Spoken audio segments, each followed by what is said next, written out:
After a dreadful week for the left, the split between Jeremy Corbyn and Zara Sultana reached an absolute nadir on Friday night when at 11:30 p.m., so half an hour before midnight, Zara Sultana suggested she was planning to sue the person who was supposed to be her co-leader. So this was a message she put up on Twitter and Instagram.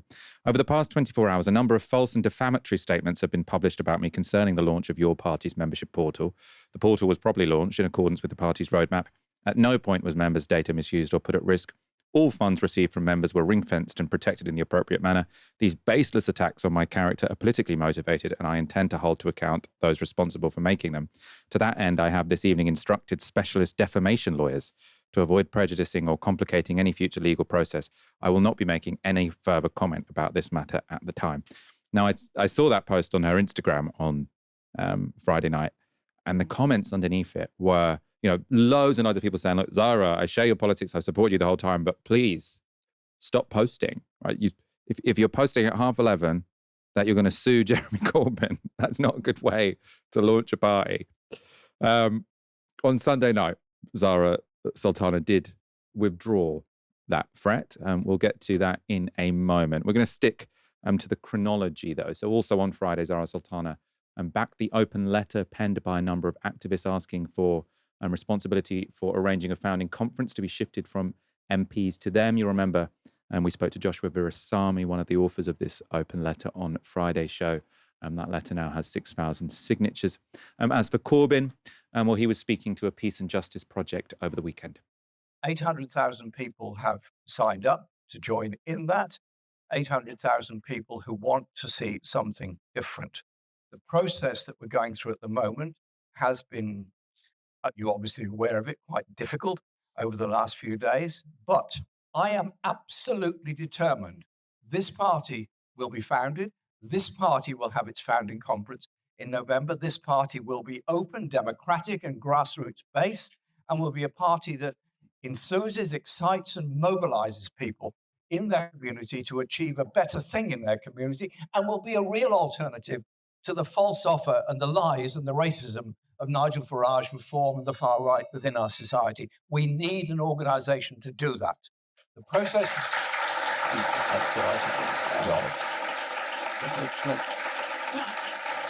And the process that's going on at the moment, despite what some people have discussed endlessly on social media is such a blessing and such a curse at the same time, isn't it? Is that the Independent Alliance Group of MPs, Zara Sultana, myself, Ayub Khan, Shaukat Adam, and Adnan Hussain, are together organising not to run it, not to control it, not to direct it, merely to facilitate it. Now, I mean, people were commenting that was somewhat conciliatory, which it was. I found it a bit frustrating the way he was saying, this problem was caused by all this nonsense on social media, in the sense that there were all these people sort of trying to cause trouble on social media, and this was sort of a mountain made out of a molehill. But kind of what I saw, I mean, obviously there were people on the right wing of politics who were trying to cause trouble, but what I saw on social media was loads of people like on left Twitter or whatever saying, guys, please stop. And all the nonsense was coming from the supposed leaders of the party. So I think to sort of shift the blame and say this was all just, shit talk on social media by other people, a bit disingenuous anyway.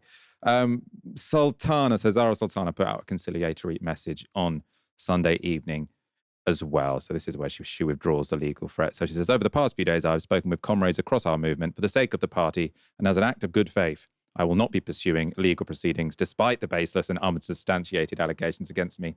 And the directors of MOU Operations Limited have issued a welcome statement clarifying the legal and financial situations. That was Jamie Driscoll, Andrew Feinstein, Beth Winter, and others sort of saying the money's safe, essentially.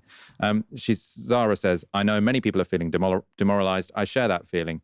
We find ourselves in a regrettable situation, but my motivation has always been to ensure the collective strength of our movement, put members first, and build the genuinely democratic conference and socialist party we so urgently need.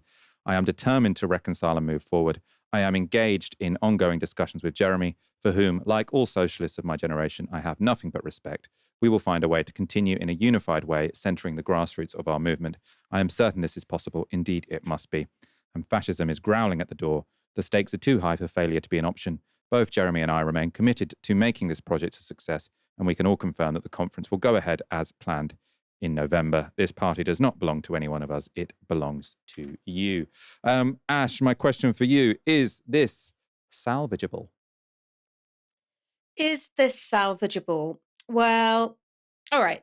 A few months ago, Reform looked like they were in total crisis. So they had Rupert Lowe's defection, Elon Musk was, gunning for Nigel Farage, Zia Yusuf resigned for about 5 minutes and then came back. And now they're leading in pretty much every major opinion polls and they seem stronger than ever.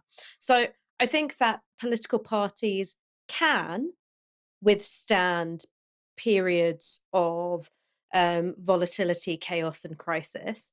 But their ability to do that is very much conditional on a whole bunch of other things. And I'm not convinced that the underlying causes of this total clusterfuck have actually been dealt with. So one underlying cause is, of course, there are some significant political differences between Team Jeremy, Team Zara, and their respective visions for the party. Now, I do think that while the differences are significant, when you think about, what has been made public and what has been published, and from which party, it's not as straightforward to say Team Jeremy and Carrie Murphy and all them lot, very, very undemocratic. Team Zara, very democratic. I think that there are democratic and undemocratic elements to both, and you can't really pigeonhole them when you look into it. The most significant difference seems to be that Jeremy has wanted more power for people who are already MPs, the Independent Alliance, which includes people who have very different political points of view from Zara Sultana, and also the rest of the movement that, she says that she's speaking for. That is a substantive political difference. I do think the most important element here, though, has been the personalities of everyone who's involved. So I think on the one hand, you've got Jeremy Corbyn, who it seems can be both very defensive and avoidant when things are difficult. So this was a part of Andrew Feinstein and Jamie Driscoll and Beth Winter's letter, hinting that one side had wanted to talk and the other was dodging all the calls. I think we can make an educated guess about what side that was. So you've got one side which is defensive and avoidant, and then I think this is just abundantly clear from the series of actions taken by Zara Sultana within, a 48-hour period of unilaterally launching a membership portal, then sort of seeing that blow up in her face a bit, and then going, okay, there's going to be this handover process led by activists. It belongs to the membership, this party, and then also being like, okay, but I'm going to sue you, and all of this happening within such a concentrated period of time, is that I would say that the sins on her side are very much short-sightedness and rashness. So I think that you've got some real personality issues amongst the leadership, and I'm not sure if I've seen, for all the conciliation in the statements, that anyone's really learning from their mistakes. And the thing is that I think that there are mistakes being made on both sides, and I think that those mistakes originate both in the personality of the leaders and probably the people advising them, right? Because if you're a high profile political leader like Zara Sultana is, and you've had your legal advice, and of course, lawyers are going to say to you, I think you can win this case. I think it's all on your side, because they've got literally a financial incentive to do that because you're paying them. They and if you win a case, they get paid. They can't give you sound political advice. So who is it that was around you who was saying to you that at 11:30 on a Friday night, you should say that you're going to sue, it seems to be Jeremy Corbyn and his allies? Who is saying this to you? Because it's bad advice. And if there's no one around you that's in your inner circle and saying the opposite, if there's no one around you who's in your inner circle and saying, like, you need to give this, 24 to 48 hours, you're under a lot of pressure, you're being scrutinized, and I'm taking everybody at their word here because I think that, it's important to do that.